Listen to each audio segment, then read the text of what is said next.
I wanted to share a quick tip how to help your child become more assertive in anything they do.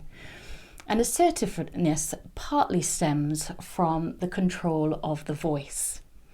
So if your child or teenager went to join a group and they said, "Can I join your group, please?"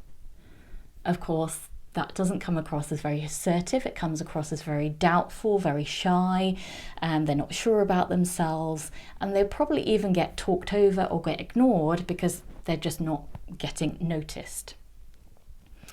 But if your child or teenager went up to a group really aggressively, "Can I join your group?" then again, the group probably wouldn't necessarily accept them so much because they appear as bossy or maybe going to be taking over the group or just not very nice to be around.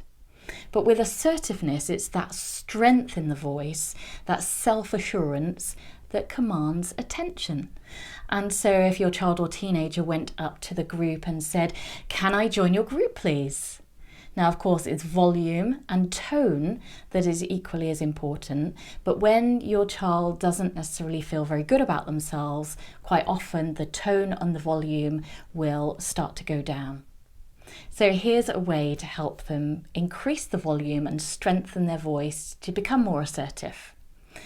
You'll stand at one end of your room or your hall, somewhere that's quite long and a fair distance. And of course, this time of year, the garden, if the weather is nice enough.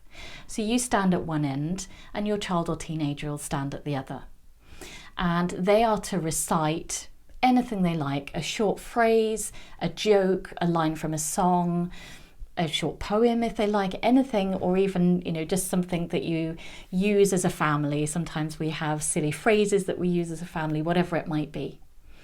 And your child or teenager has to make you hear by increasing the volume, so projecting their voice.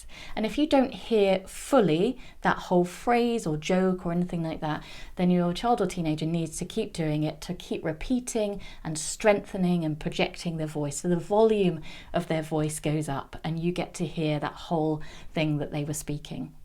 This really works so well, and it's great because they're in a relaxed environment. You can have a lot of giggles about it so that they can replicate it for real in their everyday life situations. So if they're on school holidays and they're going to join a group or they're getting involved in new activities, they have more assertiveness to be able to do that. So I hope you like that quick tip. Share with me the kind of experiences that you have by going through that. You can comment or, of course, get in touch. Share on social media as well.